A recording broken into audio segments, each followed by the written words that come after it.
കോഴിക്കോട് കോർപ്പറേഷനിലെ UDF സ്ഥാനാർത്ഥി VM വിനുവിന്റെ സ്ഥാനാർത്ഥിത്വം അനിശ്ചിതത്വത്തിലായതോടെ പകരം മേയർ സ്ഥാനാർത്ഥിയെ തേടി കോൺഗ്രസ്. VM വിനുവിന്റെ വോട്ട് വിവാദത്തിൽ കോർപ്പറേഷൻ അഡീഷണൽ സെക്രട്ടറി ഇന്ന് ജില്ലാ കളക്ടർക്ക് റിപ്പോർട്ട് നൽകും. 2020 തദ്ദേശ തെരഞ്ഞെടുപ്പിൽ വിനു വോട്ട് രേഖപ്പെടുത്തിയിട്ടില്ല എന്ന് ഉദ്യോഗസ്ഥരുടെ പരിശോധനയിൽ കണ്ടെത്തി. എന്നാൽ വോട്ടർ പട്ടികയിൽ നിന്ന് പേരൊഴിവാക്കിയതിനെതിരെ ഹൈക്കോടതിയെ സമീപിക്കാനാണ് വിനുവിന്റെ തീരുമാനം.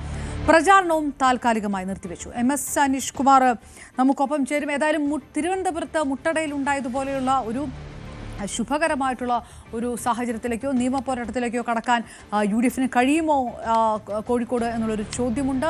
MS അനീഷ് കുമാർ നമുക്കൊപ്പം ചേരുന്നു. അനീഷ്, വലിയ തരത്തിലുള്ള ഒരു വാദം ഉണ്ടായിരുന്നു, ഇതൊരു ഗൂഢാലോചനയാണെന്നുള്ളത്. പക്ഷേ അതുമായിട്ട് ഇനി മുന്നോട്ട് പോകണ്ട എന്നൊരു തീരുമാനത്തിലേക്ക് കോൺഗ്രസ് എത്തുന്നത് ഈ പരിശോധനയുടെ ഫലം തെറ്റായതുകൊണ്ട് തന്നെയാണോ? അങ്ങനെയാണെങ്കിൽ ഒരു പ്ലാൻ ബി ഏത് തരത്തിലാണ് കോഴിക്കോട് DCC ആലോചിക്കുന്നത്? VM വിനു ഏത് തരത്തിലും നിയമ പോരാട്ടവുമായി മുന്നോട്ട് പോകും എന്ന് തന്നെയാണോ?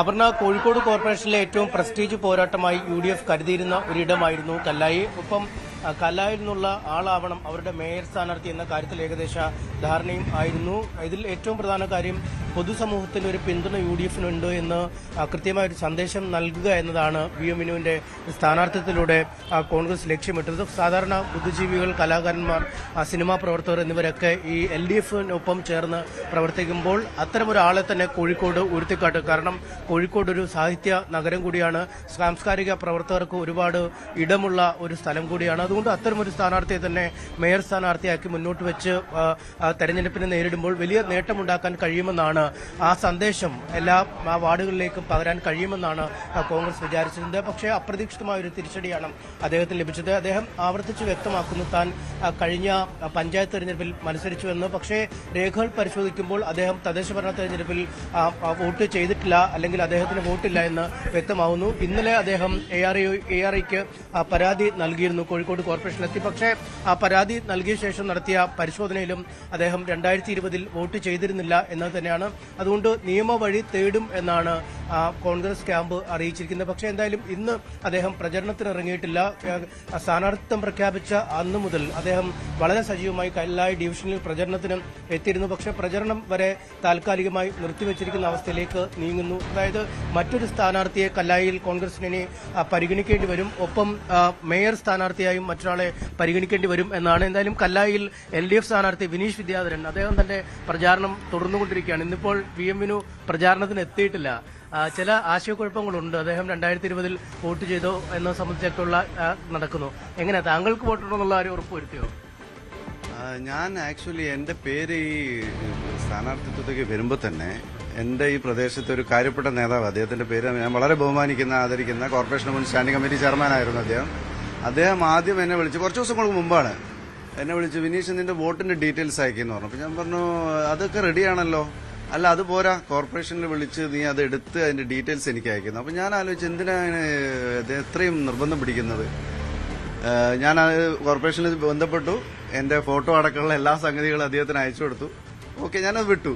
പിന്നെ ഈ പ്രശ്നം ഇത്രയും ഗുരുതരമാകുമ്പോഴാണ് ഞാൻ അദ്ദേഹത്തിന്റെ ദീർഘവീക്ഷണത്തിന് ശരിക്കും ഞാൻ നമസ്കരിച്ചു. കാരണം അത് തീർച്ചയായിട്ടും നമ്മളുടെ ഇടതുപക്ഷ ജനാധിപത്യ മുന്നണിയുടെ ഒരു സെറ്റപ്പായിട്ട് ആ ഒരു രീതി, ഓരോ പ്രയോറിറ്റൈസ് ചെയ്യേണ്ട കാര്യങ്ങൾ പ്രയോറിറ്റൈസ് ചെയ്യണം എന്നുള്ള രീതി എന്നെ വളരെയധികം അത്ഭുതപ്പെടുത്തി. സത്യം പറയുകയാണെങ്കിൽ അതിന്റെ പ്രാധാന്യം ഞാൻ ഇപ്പോഴാണ് മനസ്സിലാക്കുന്നത്. ശരിക്കും എനിക്കും ഇതിന്റെ സീരിയസ്നെസ് എത്രമാത്രം ഉണ്ടെന്ന് അറിയില്ലായിരുന്നു.